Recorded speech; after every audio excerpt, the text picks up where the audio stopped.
topic, evolving role of EdTech in reinventing education in the Middle East. The moderator for this session is Alex Gray, Head of Science, Dubai British School, Dubai, UAE. Welcome, sir.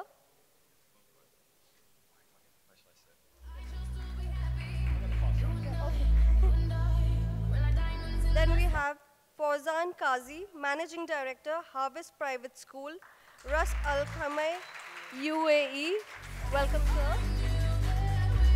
James Pastore, Senior Academic Support Specialist, Emirates School Establishment, Dubai, UAE. Welcome, sir. Sehrish Zafar, Head of Middle and High School, Dubai International School, Dubai. Welcome, ma'am. And Arpit Dugar, Business Head, International, Next Education Services, LLC. A very warm welcome, sir. And over to you, Alex. I'm just going to check. Good evening. I think it's almost like a late afternoon, but good evening, everyone. Thank you ever so much for joining us for this panel discussion. We all greatly appreciate you being here, and hopefully we can make it valuable for you.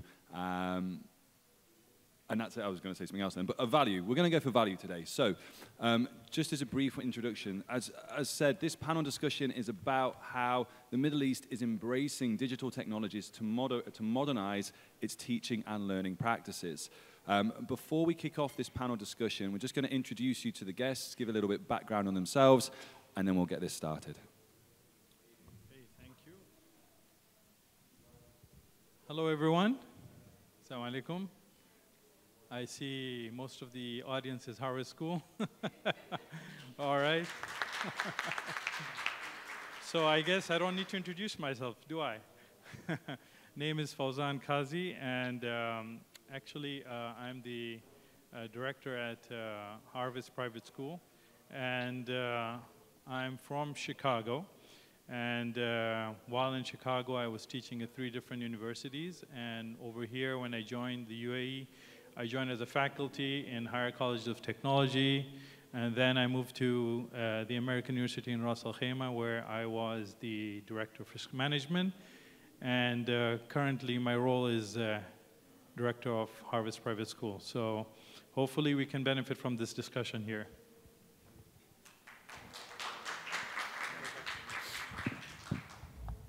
Hi, everyone. My name is Jim Pastore, or James, as you all like to say here. Until I moved to this country 8 years ago, the only person that called me James was my mother, because in America, we just go by Jim most of the time. I currently work for the Emirates Schools Establishment. It's only been around for a few years. It's kind of like the stepchild of MOE, and it's the operational arm for all the public schools, 530 plus public schools, K through 12. MOE still handles curriculum and policy, and we run the schools with academics and staffing and things. So it's a pleasure to be here, and I'm very much looking forward to interacting with the rest of the panel.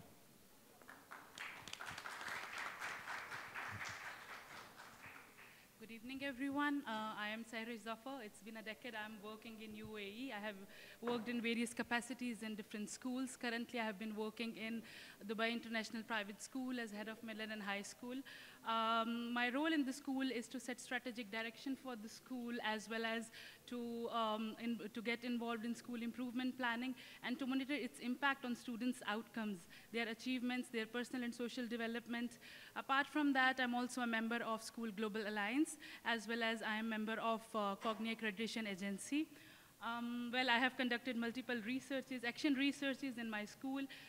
Some of them are impact of technology on students' achievements, peer coaching and its impact on teachers' efficacy, and effective feedback and its impact on students' progress. Well, I believe that educational technology is reshaping and redefining the term of education, teaching, and learning processes in the schools.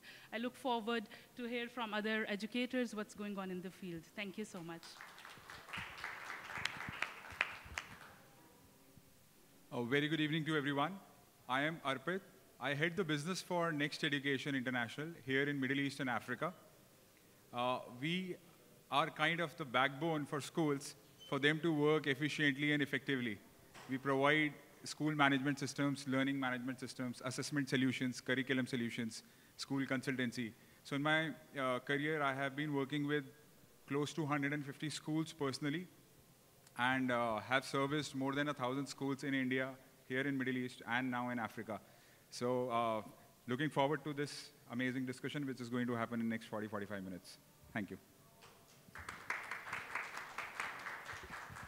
Wonderful. Thank you all ever so much for introducing yourselves. So we're going to get started. Sehrish, I'm going to ask you this just to start with, please. In what ways is technology increasing access to quality education in your school? I would say that quality education is the right of each and every individual, and technology is definitely helping us to achieve that goal. Since COVID-19, I have seen a tremendous increase in the effective implementation of technology in my school, and definitely I would add that technology served as a vehicle during COVID-19 when we were at homes and we were opting for virtual learning and distance learning. Students in the classrooms, they have, not only in the classrooms, I would say, students in the classrooms and outside, they are getting benefit from the technology, because in the classroom they have multiple digital platforms they are using. For example, they have learning management systems, they have e-books, they have e-library, which helps them to conduct researches and collaborate with each other. They have learning spaces, which are virtual learning spaces which provide them flexibility to complete the assigned tasks and collaborate with their peers and teachers at their convenient time. Apart from that, in the classroom, students are also engaged and they are collaborating with students across the globe, because they have been participating in various virtual conferences and workshops. And for example, I would say they participated in MUN, they are participating in Harvard leadership programs, because they cannot go. So it's an advantage that many students are taking benefit of, that they can connect with other programs happening across the world and they're benefiting from it. Apart from that, we have recently established the STEM lab in our school. Students are learning about robotics, artificial intelligence, VR. They're presented with different problems and they're coming up with sustainable. Am I okay? Yeah. Okay. So the STEM lab is helping students to come up, in STEM lab, students are exposed to various digital technology like Legos, virtual reality, and artificial intelligence, and they are coming up with sustainable solutions using all these technologies, which has enhanced their engagement in the learning processes. Apart from that, technologies has helped us in the school to come up with innovative solutions for learning. For example, the technology has helped us to customize and individualize learning processes based on the students' needs, their learning style. So it has helped especially for the students of determination. So definitely I would say that the quality of education has been improved since we have seen a surge in technology. Thank you so much. That's a wonderful answer. Thank you ever so much for starting that for us. Anything else from anyone in terms of how quality of education may look different in their schools? We're throwing it open to anyone now. Giving it some thought.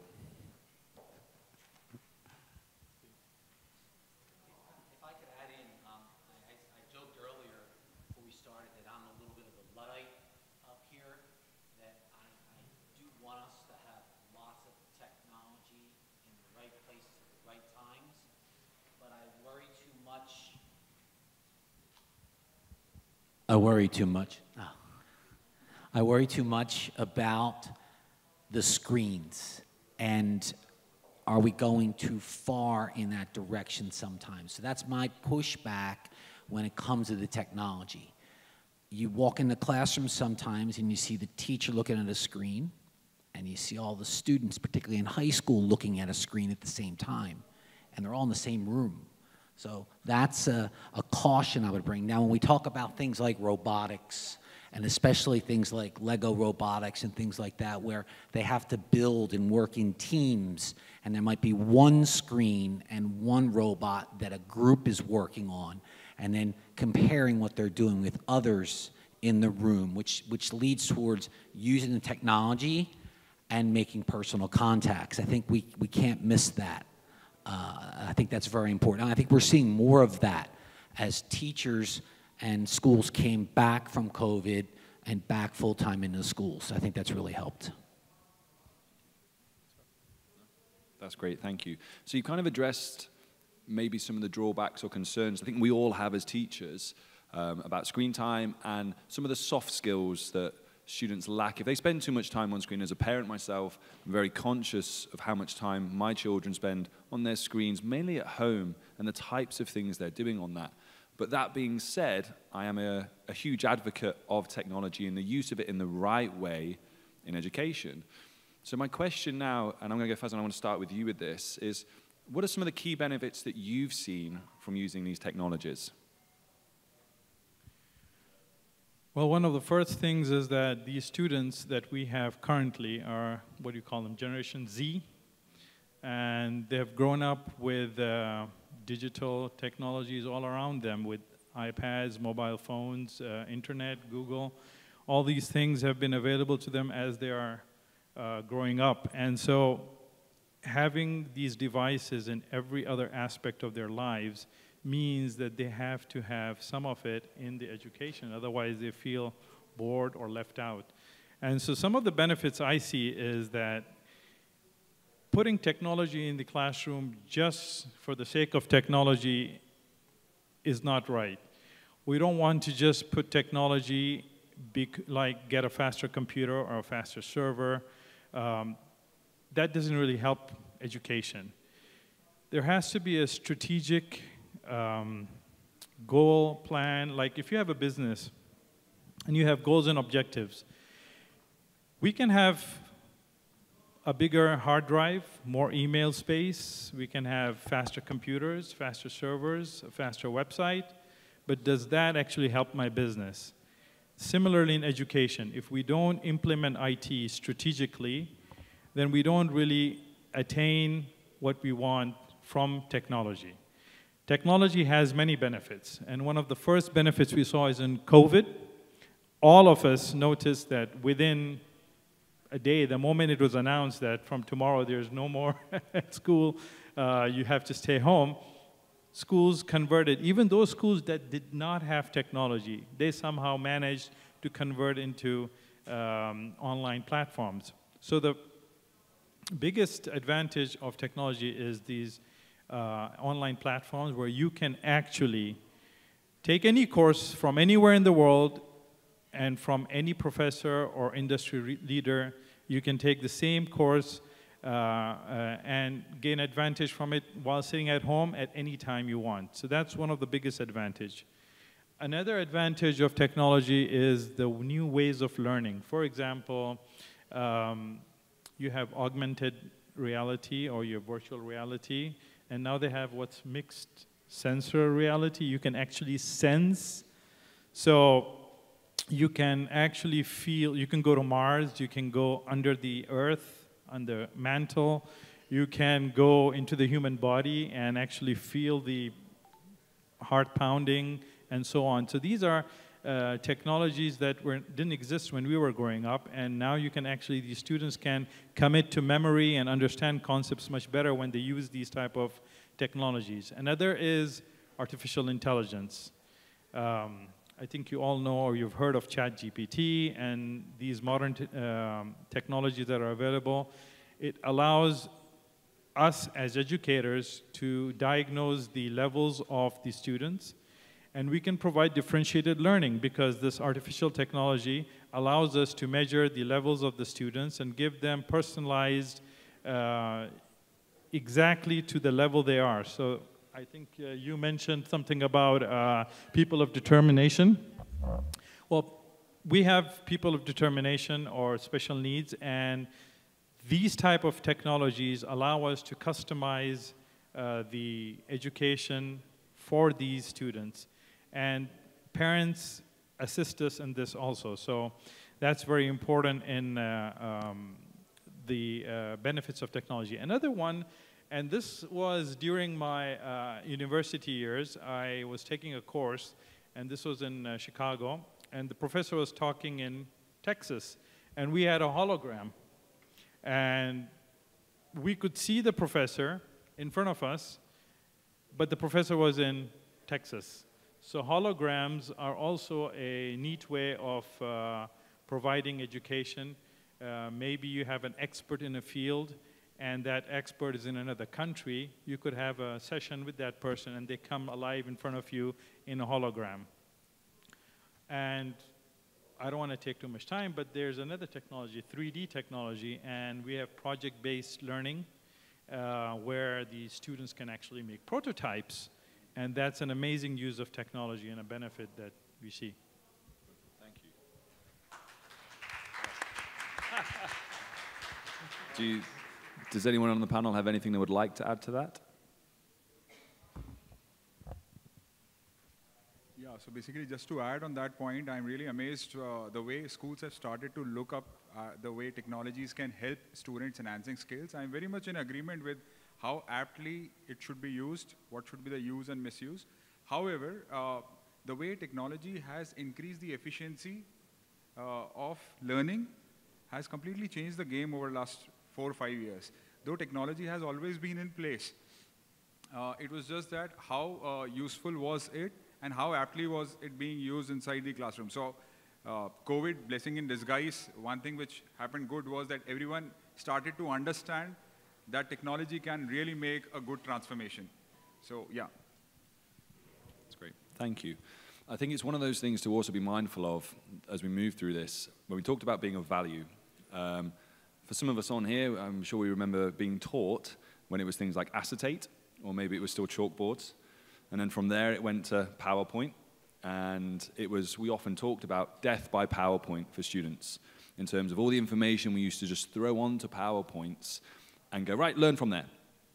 And we need to be very mindful of the fact that when it comes to technology, that we don't want to repeat the same mistakes that we've made in the previous cycles of education and just go, right, AI or this type of technology will solve all our problems. What we want to ensure is that we as teachers have our own field or knowledge of expertise for our subject. And it's through that that we can then start to enhance our students' learning. The quality of their learning comes with what we know about our subjects and how our students learn, and we use the technology to support that. So talking about those things, and you all need to think about this because during the Q&A, I am going to come and ask you. I promise you that. What do we think some of the most promising EdTech innovations currently are? So bear that question in mind. Some of the most promising EdTech innovations that you may have used yourself. This is going to be about sharing in the Q&A in a little bit. I will stretch my legs and ask you, okay? But I'll ask the panel first. Sehrish, I'm going to ask you with this one. Just to repeat that, some of the most promising EdTech innovations that you've seen emerging now in the Middle East. Well, I see that, as we just mentioned, I will repeat myself, artificial intelligence, VR are one of the most promising. And what is not yet implemented is coming up is digital financial literacy for the students, what I believe is, very promising. And when we talk about artificial intelligence and VR, we can see that it's impacting the schools, and schools are, adapting it gradually. But what I see is coming up is financial digital literacy, which will raise awareness among students about how to use crypto and how to use digital currency to invest, to buy and purchase, and metaverse is coming up. So, these technologies which are coming up will help students, will improve the quality of, definitely will improve the quality of teaching and learning, and will reshape the education. It's not about what will be taught to the students, but it's about the skills students will have to be prepared for future learning, for future jobs which we don't know, for future upcoming unknown future which is coming up. So we have to develop the skills of the students, and this technology will help us to develop skills in students like problem solving, risk taking, decision making. So all these technologies will definitely help develop the skills in the students. And as we mentioned, that adaptive learning will definitely help to cater the needs of individual student, personalize the learning as per their needs.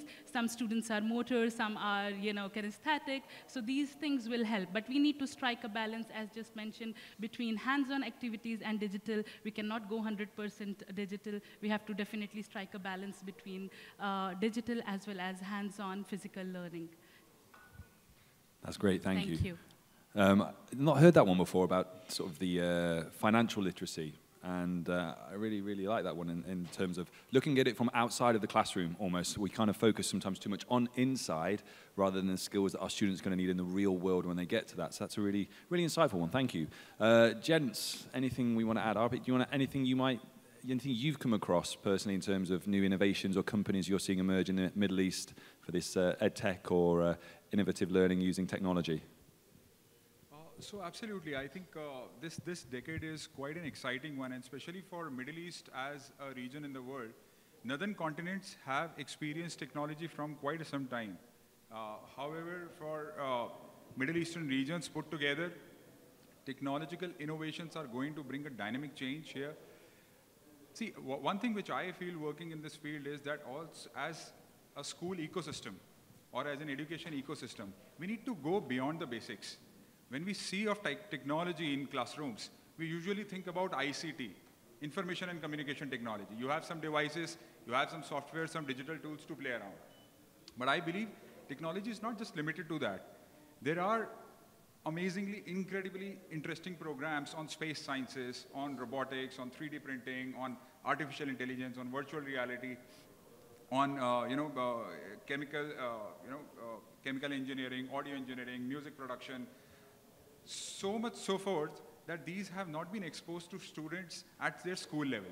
And then altogether, a new kind of exposure happens when they enter into their graduate programs or they come to the corporate world.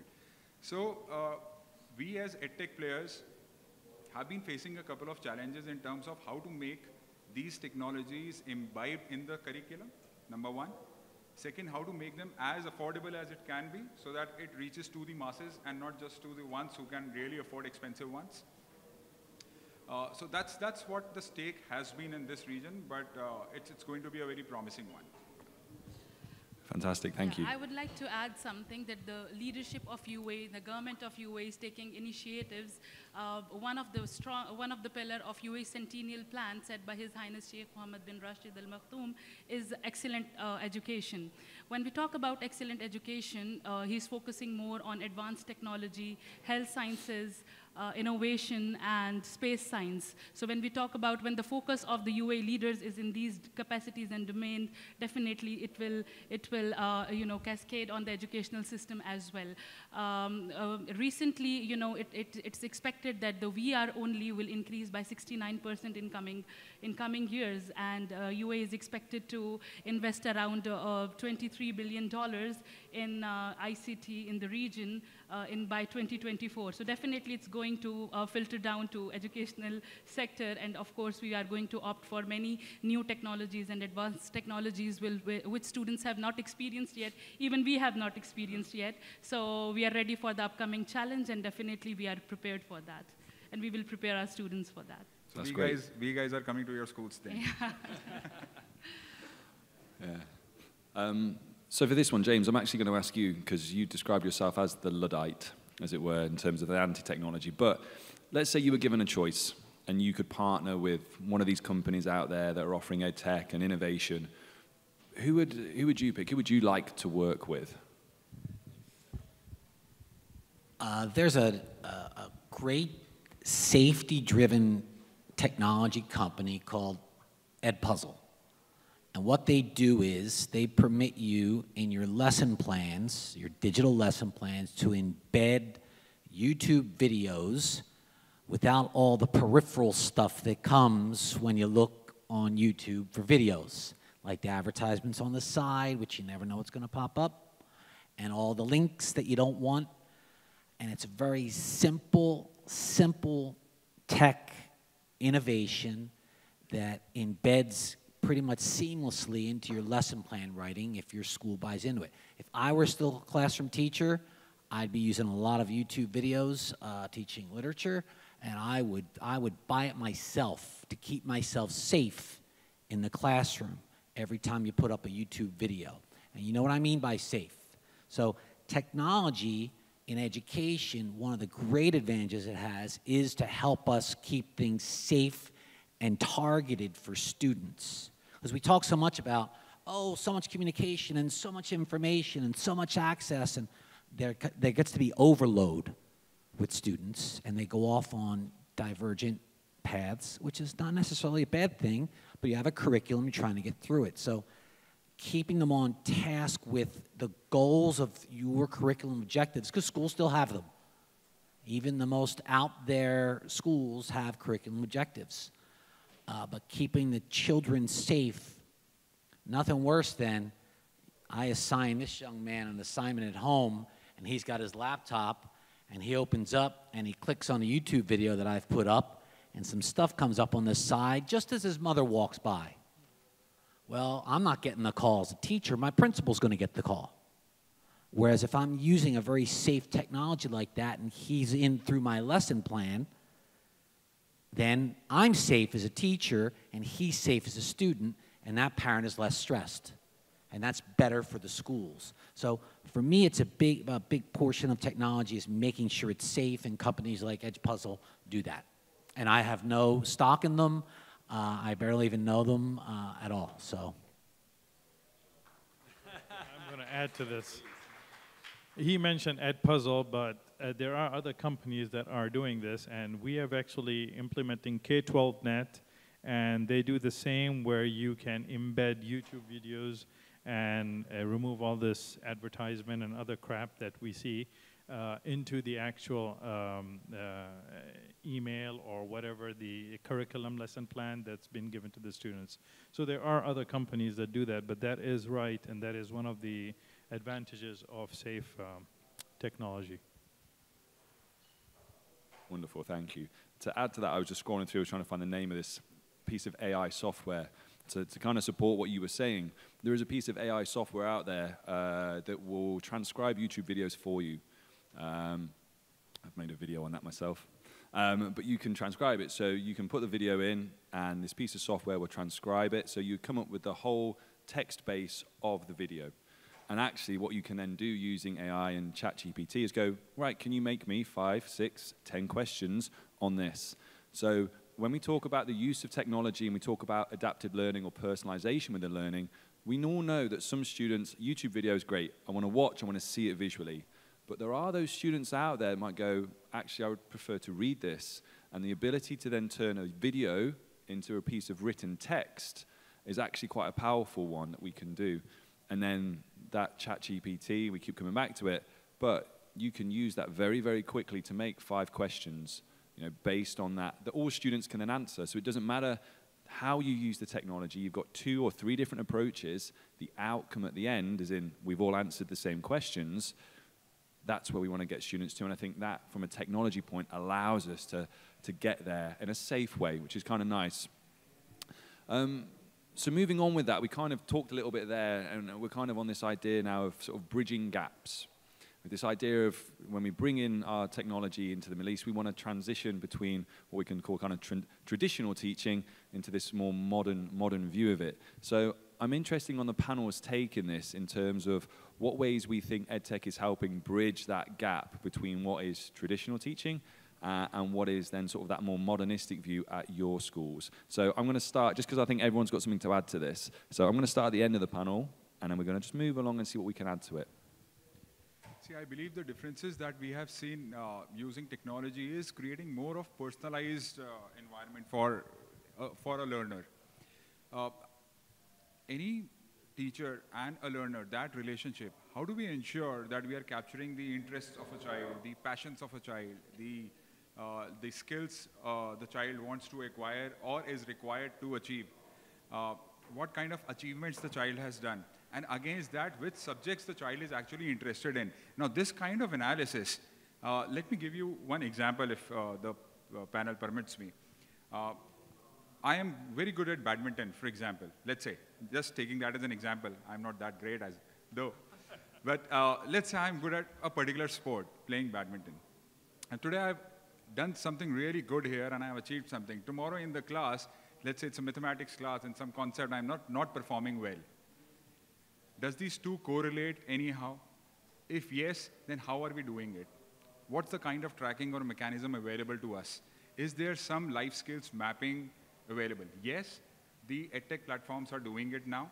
And with the interests and non-interest and alignment, likes, dislikes, achievements, non-achievements of the child, we are able to understand a relation between non-academics and academics. And that's how where a 360-degree approach can be brought in terms of bringing the child up. So we have seen those examples where if I'm playing good badminton, which means that I am resilient because, and I'm playing, let's say, from last 5-6 years, showcases that I must have got hurt sometime, but I'm bouncing back. So that's one quality that I have. Now, how do I use this quality in my academics is something which I believe in today's world only technology can drive.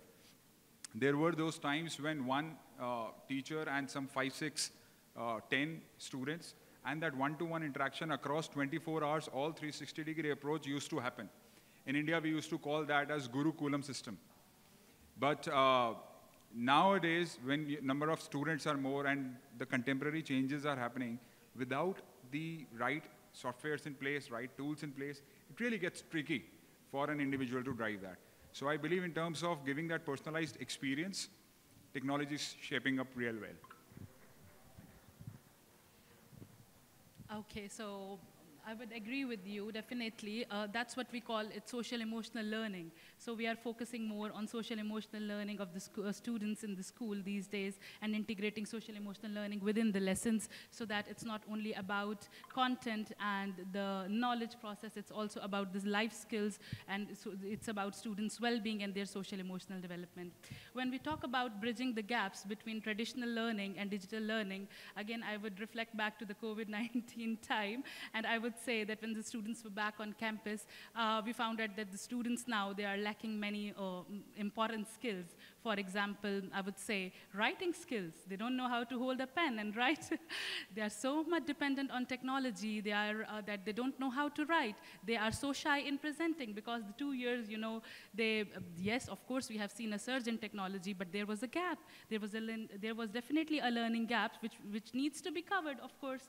So for us, the strategies which were implemented to cover this gap, to overcome this gap, was planning, planning, and planning. Plan in a way that it integrates, as I mentioned, hands-on and a physical learning, as well as technology is supporting that learning. It's not like you are totally dependent on technology, but yes, you have to plan some hands-on learning experiences for the students. You have to give them opportunity to present in front of their peers. You have to give them opportunities to collaborate through project-based learning, through STEM projects, to present themselves. And it's not only technology is supporting them, but of course, to bridge the gap, we need to have a combination of physical hands-on, I will not say traditional learning, I would say physical hands-on learning experience, as well as technology integration. So it's, again, it goes back to the planning and then the implementation or effective implementation of that planning.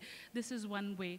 The other strategy was to shift the way parents and students look at assessments, because most of them, they feel that summative assessment is the only assessment which is important for them, and if they score good in exams, this is what is needed. They are focusing more on content. This shift, I would say, is really challenging, because shifting the mindset of parents and students, it's not easy at all, where the students are focusing more on grades. So we have to bring this shift that you know, assessment is not only the summative assessment. We have to continuously assess them formatively on their skills, on their collaboration skills, on their research skills, on their presentation skills. So in our school, I would say that we have reduced down summative assessment to 20% only, whereas continuous formative assessment is 80%, and it helps to bridge the gap between traditional as well as traditional learning and digital learning. So it should be a combination of these. Thank you so much.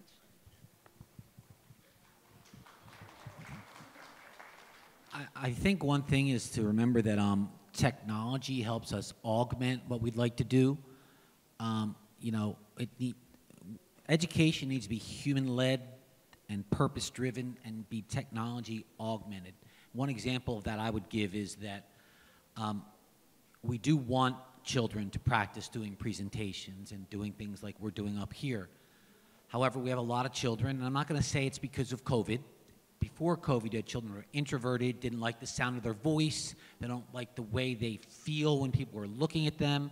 They can make videos, they can do all kinds of presentations that can, if not take the place of, they can at least augment with technology how they learn how to present and communicate with others. I think that's very important. I mean, even in something like the PYP, where at the end of it, in 5th grade or year 6, you've got to, in an open forum, have a display where you are able to talk about your project. And we have examples of that all the way across all types of curriculums. But in the years leading up to that, children can perhaps use technology in different ways to practice this. And I'm not even going to give any example of a specific one. Likewise, teachers, when they're calling on students in class, there are so many technologies now because the kids in middle and high school all have devices. You don't have to ask them to raise your hand who understood this. They can click a button on the device and you get a number. 15 kids understood, 15 didn't. We have to review this. All 30 got the point. Let's move on. 25 didn't get it. We need to review. We used to do it pieces of paper at the end of the class, okay? And you can still do that, but technology can augment the way we communicate with each other and the way children learn to communicate as well.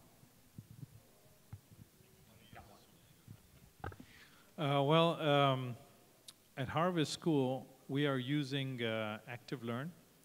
And what we've gotten good reviews from parents and from students as to the interactivity that is provided. And so what I'm trying to say here is this technology has to be integrated into the curriculum to bridge the gap. Otherwise, it's just traditional teaching, and you've just added a sprinkle of IT and technology over it, maybe a faster method of a better network or something like that. But integrating the actual technology into the curriculum is what we need. And Active Learn is one example we are using. And we're also moving into this full school system, comprehensive school information system, where a lot of the lesson plans can be integrated using technology, makes it easier for the students, parents, and teachers. Thank you all, that was great. And it kind of helped, answered one of the questions we would have had coming up, which is giving some examples of best uses that you've seen throughout your schools, and you've kind of all highlighted that for me. I would simply add in to that from my side. I would say I can sum up everything you've described in maybe 2 words: blended learning. And I think a lot of it when, or in the future, when the potential DSIB inspection framework changes, I think we will expect to see blended learning on there. Just as how much we have now brought in technology. And there are different types of it. So if you are someone who is interested, it's not just a one-size-fits-all. There are lots of different components to blended learning. Add that to your repertoire of things to go and look at. And I might just add 2 more in. As we've said here at the last one when we talked about, it was about without just sprinkling technology onto it. And I like that. And I would recommend, and some of you may already be aware of this, but just to highlight again, have a look at the SAMR model, S-A-M-R. Okay, you may have heard of it, you may have seen some presentations on it previously. And the other one is TPACK, T-P-A-C-K. It talks a lot about why are you using technology in the classroom in terms of what is your pedagogical knowledge, what is the use of technology, and is there a benefit to using it in terms of, is it improving the quality of education? Is it improving you as a teacher, or are you doing it just simply because it's a fad? Oh, this looks good. If someone's coming to observe me, yeah, this will look good, this will work, until someone asks you why. So I would always be very mindful of, even though we've got some fantastic examples of best practice using technology and some wonderful examples of what it can do, I would always, when we start with the planning part, and we really emphasize that tonight, plan, plan, plan. Be why. Start with why. That's my Simon Sinek for you. Start with the why and work backwards. This is why. Then I'm going to look at the kind of the what and the how, but those should always come after that. So, yeah, please. Just wanted to add one more item, which is, again, bridging the gap between technology, traditional, and, like, for example, currently, death by PowerPoint, right? So you have a projector, and you're projecting the PowerPoint, and then you have a problem with the actual projector, and it dies, and what does the teacher do? So what we're trying to do is we're trying to move away from this projector business to interactive screens. Suddenly, you've added a whole new dimension to the class. The teacher can move around untethered, and the students are interacting better. And it can be saved, recorded, and used anytime later. So these are, again, how you use technology to improve the actual learning process and the teaching process. Again, I've probably got more I could continue to add to that in terms of there are lots of old technologies out there that actually are still fantastic. And we often miss a trick with this. So we talked about recording. So we talk about screen recording. And there's a piece of evidence out there. It's called the transient effect. Now, we've all probably heard of the word transient because we live in Dubai. It's a very transient place. People come, people go, but hopefully we tend to stay for a while.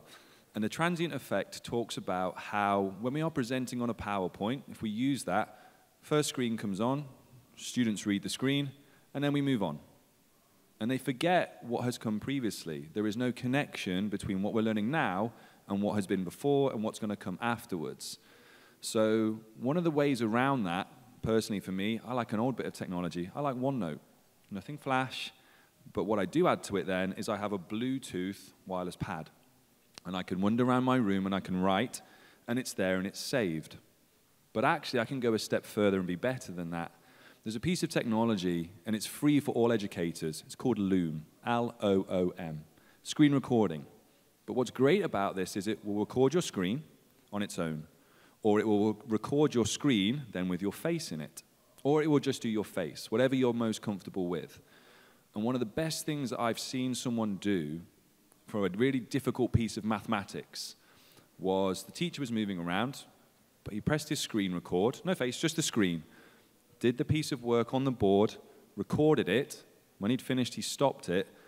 And what was great about that, talking about transient, about connectivity and students being able to come back or then move forward with it, was that piece was then there, instantaneous. Recorded piece. Guys, if you need to go back and have a look at this before you move on, go and use it. And that's a really old piece of technology that's been around for a while. Screen recording, Screencastify, and all these other ones, QuickTime on your Mac, has done it for years.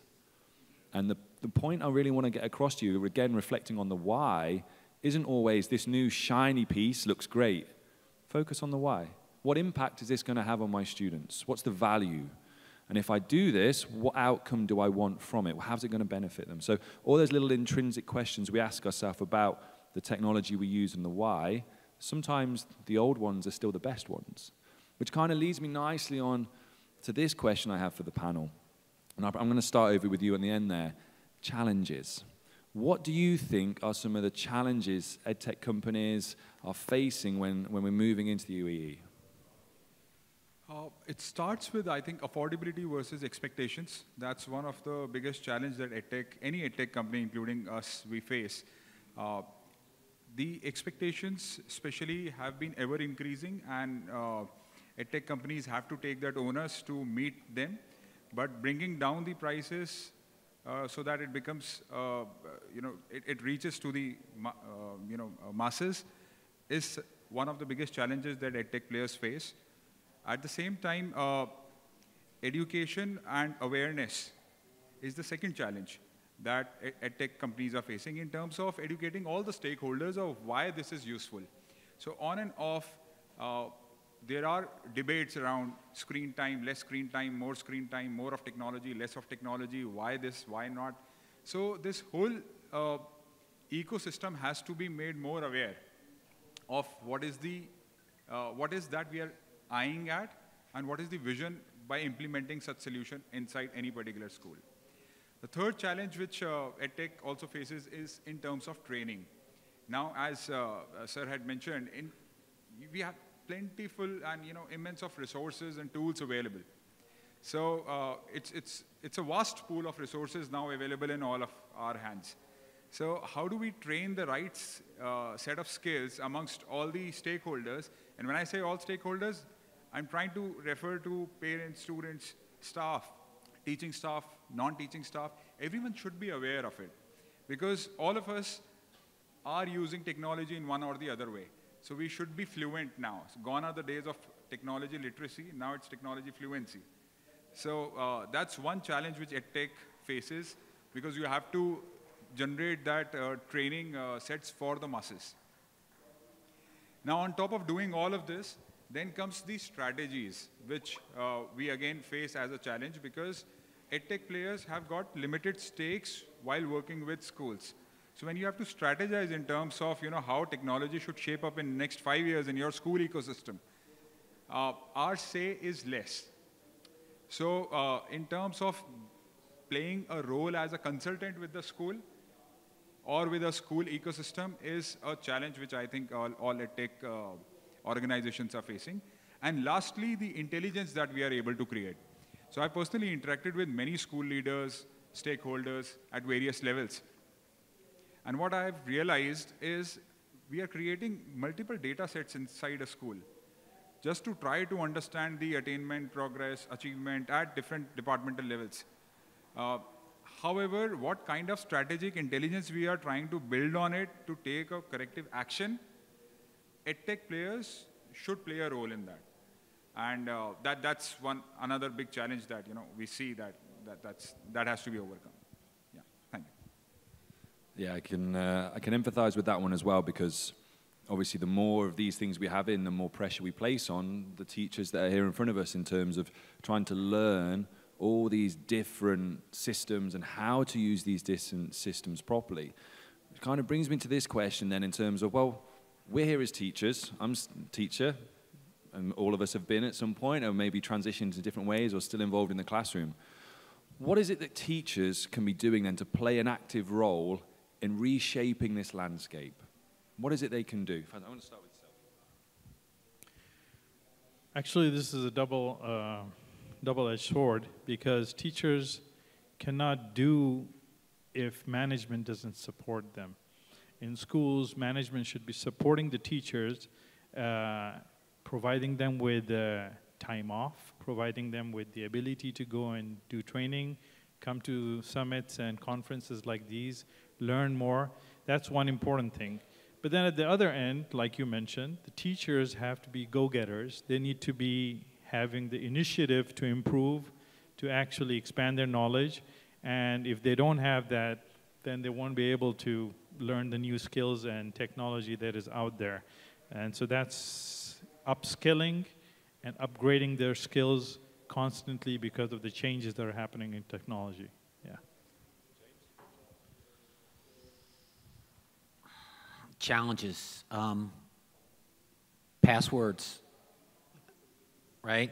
Yeah. Everyone uses the same password for everything, don't you? Okay? So we could talk about technology and augmentation and making things easier and all, but you still use the same.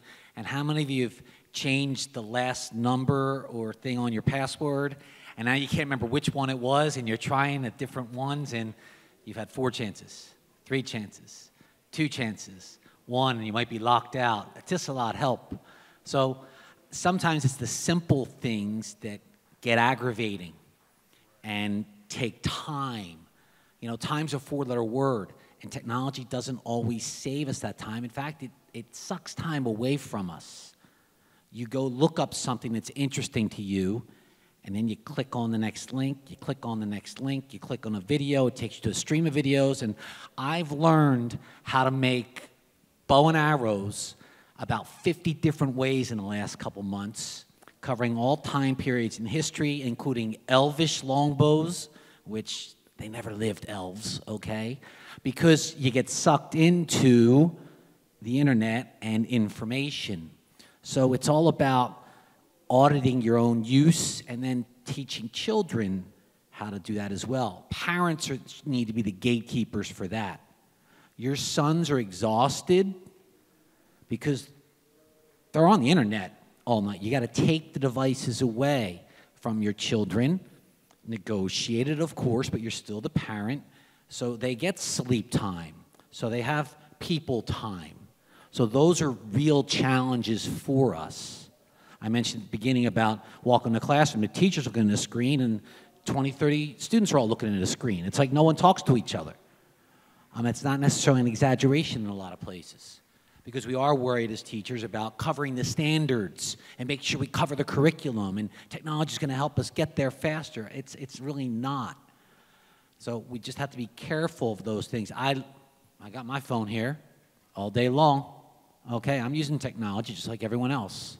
But there's some pitfalls with it, that it's our job as the adults in the classroom And it's our job as educators to help parents understand as well. I think those are challenges that I see. I'm just mindful. I am mindful of time here in terms of where we're at, and I want to get to the Q&A section. So I'm going to stretch my legs. And I did say to you, by the way, just as a reminder, I am going to come and ask you about what you think are some promising EdTech innovations, things maybe you have used in your classrooms, things you want to share with us as an audience. But I'm going to put it to you for the first 10 minutes. See if I'm wandering around. I'm just going to jump down. Does anyone have any questions for the panel? I'm going to go for the gentleman at the front, and I will work my way around. Anyone can take this, preferably someone who's principal of a school. What can leaders do to combat EdTech fatigue and then create some EdTech strategy to enhance the right learning outcomes? That's a great question. Have you got a microphone that works up there? Do I have to run back to you? Try that one. How do we fight EdTech fatigue? Well, sometimes we say no to the vendors, and sometimes as a principal you say no to the evangelicals who have a solution for everything, and sometimes we have to, with the staff, together limit the amount of tech that we're using. You know, you can only drive one car at a time. You can only use one piece of technology at a time, really. So there's a limit to how many programs you can have in the school at a time. And they all suck money out of the system as well. You have to be very careful. Things are free the first 3 or 6 months, right? Yeah. Your password, all of a sudden you're locked out, and I need it. I've become dependent, and you got to buy it. So it's incumbent upon the principal to work on that with their SLT and with their teachers about, here's what we're going to use for these subjects to help deliver and to help technologically augment what we do as educators. Great answer, thank you. There was someone around. Oh, you're going that side, come over here.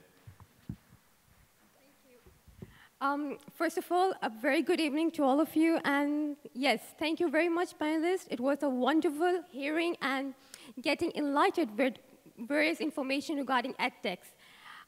But here's a question. And I think, first I'm going to start with yours, about which is the most technology, the best technology, which I have been using as a student, because I'm a postgraduate student. So it was ChatGPT. Can you believe I was able to complete my assignment because of it? But there's one more drawback. What personally I believe that because of the EdTechs or technology within the education sector somehow has done a mess up with your cognition. It has slowed down your cognition, because I'm a psychologist and I can deeply understand that. How many of you can remember their parents' phone number without their phone? How many of you? Oh, that's an exceptional case.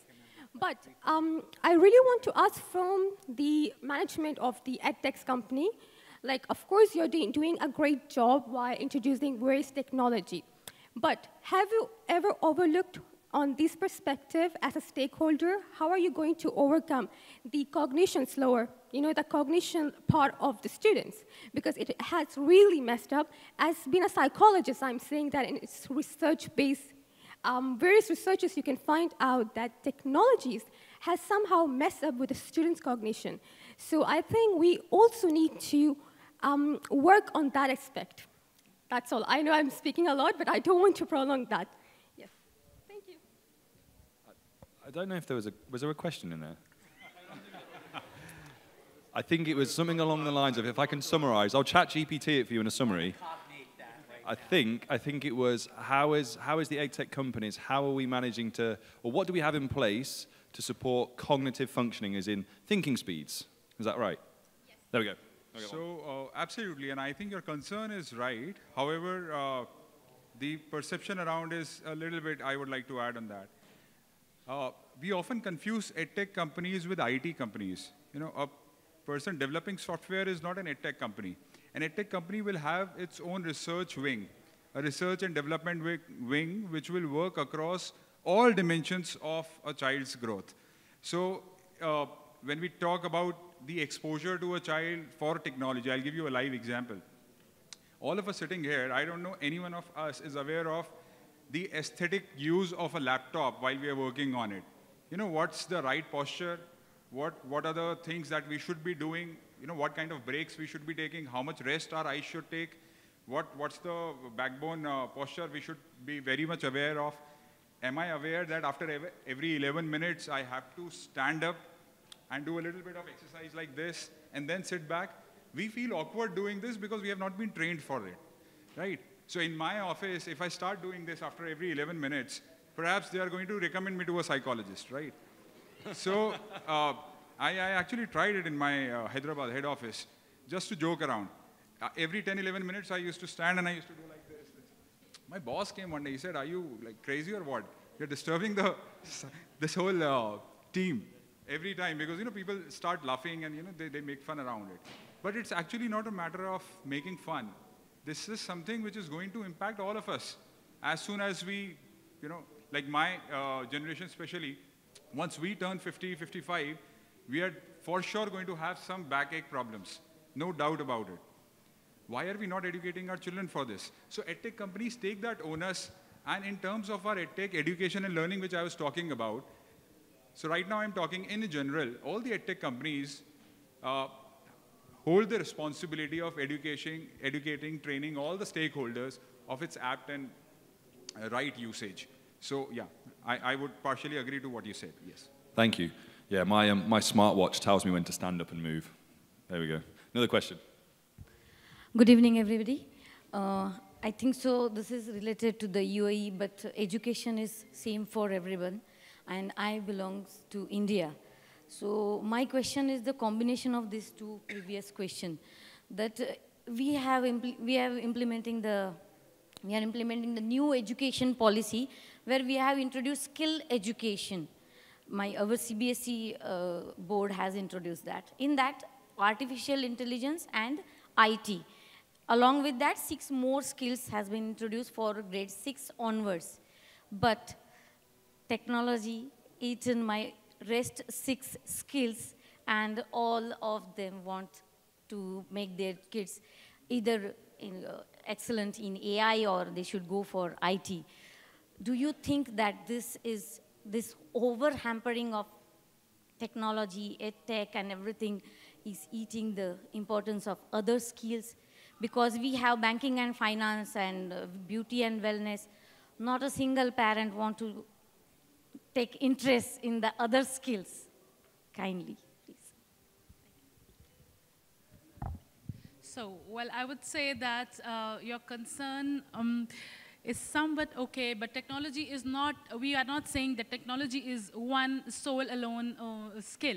It can be integrated with beauty, and as you are saying, it can be integrated with cooking, it can be integrated with teaching, it can be integrated with all other phases in the life. So it's not only developing one specific skill, it's about integration of technology into various aspects of school and education and curriculum, whatever course or whatever program you're offering, it's about integration of technology, AI, in that specific program. You don't have to teach it alone separately, it should be integrated. I think another aspect about this is the fact that you have to look to the future. And if AI is what's happening right now, it's a trend, it's a fashion, so everybody wants to work on AI. And then maybe in a few years, something else will come up. And so, you know, it's a trend, and I think that's what the CBSE curriculum is trying to do over there. Wonderful, thank you. You have a question over there? I will come to you.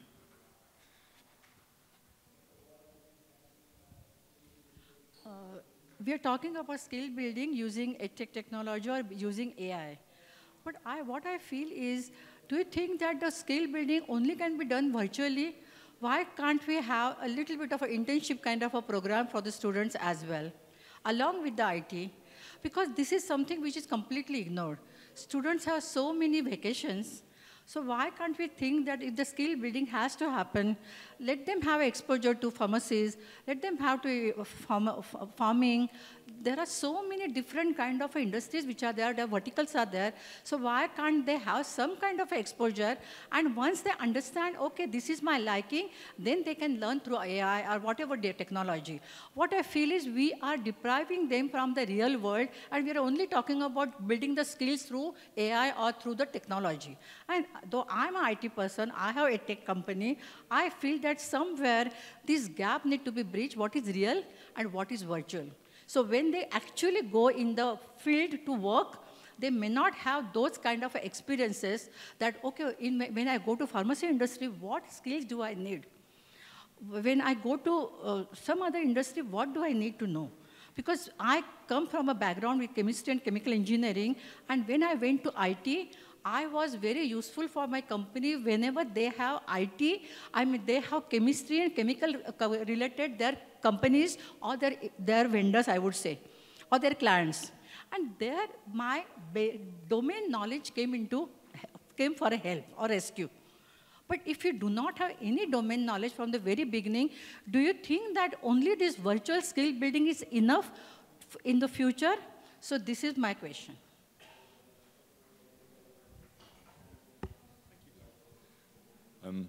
I'll tackle that one for a little bit.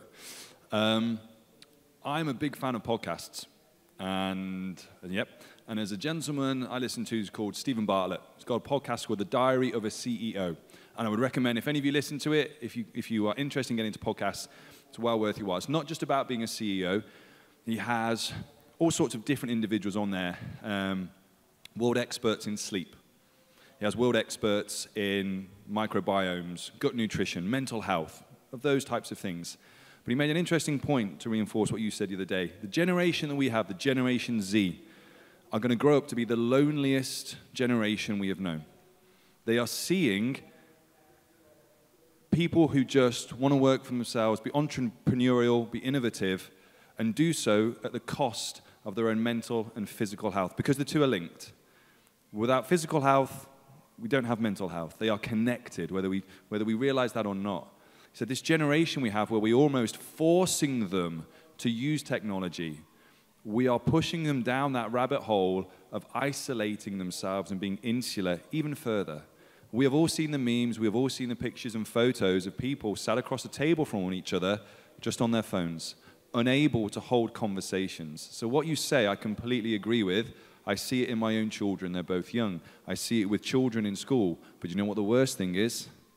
I see it in adults. I see it in my generation of 40-somethings and slightly older. You're welcome. We model this to our students. We model behaviors. It's social learning. We need to think about if we're modeling the use of technology for their betterment of quality learning, quality teaching, then it's also on us to model social skills and to be able to go, I don't need my phone or my laptop or my iPad to be able to do this. I can have a conversation. I'm guilty of this. My YouTube channel, and I do videos, that might be the 10th take you see. It might be the first take, edited with the 6th take, edited with the 20th take, but it looks perfect on a video. And that's the misrepresentation and misconception our students get. That it's okay to stand up and fail and to make mistakes. If you get something wrong, it's okay. No, it's all right, I'll just delete it and start again. Digital technology, just delete it. Just delete it, it's fine. Take 1,000 photos. It's all right, I'll just delete the ones I don't want. And the mindset we offer to them really does have an impact. So from my piece on that, it is about us, when we leave today, taking the value of how it can be valuable, why it can be valuable, but also that we are the role models, that we model the behaviors for our students, and what they see from us and how we use technology will also impact the relationship they have with their technology. Anything anyone else would like to?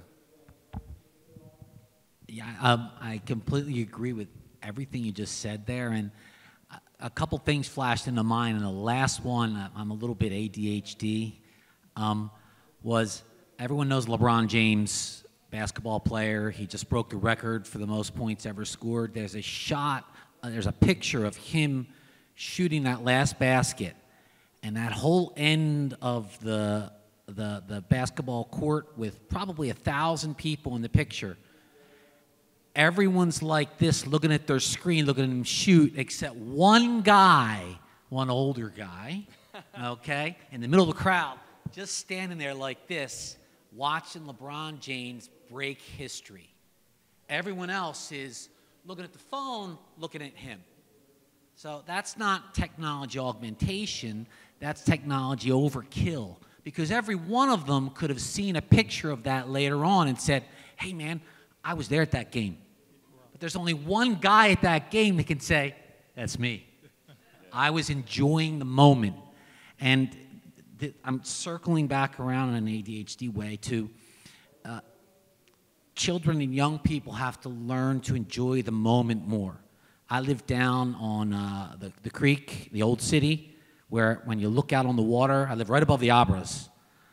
It's not like Dubai, that everyone in the world knows Dubai with all the skyscrapers and everything, but the amount of people that are down there doing this all day and posing and doing it over and over again, the video, the picture. When we were younger, enough of us here, you had the little camera and you had 25 pictures and that's it, and that's all you got. And if one came out, that was worth, and you're smiling right now. But now we've got thousands. I got them too. I got about 15,000 photos in the last year in here from school and work.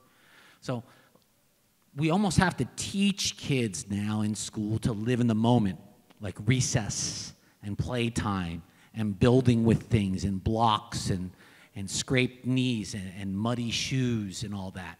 So there's a big push now for forest schooling and gardening in schools because we've probably gone too far with too much augmentation through technology. So there has to be a balance, and that's exactly what you were getting at. And I think that's a great one to end on, ladies and gents. So thank you all ever so much. It is 6:59, so we've done exceptionally well for time. Thank you ever so much for staying with us and contributing those questions. And there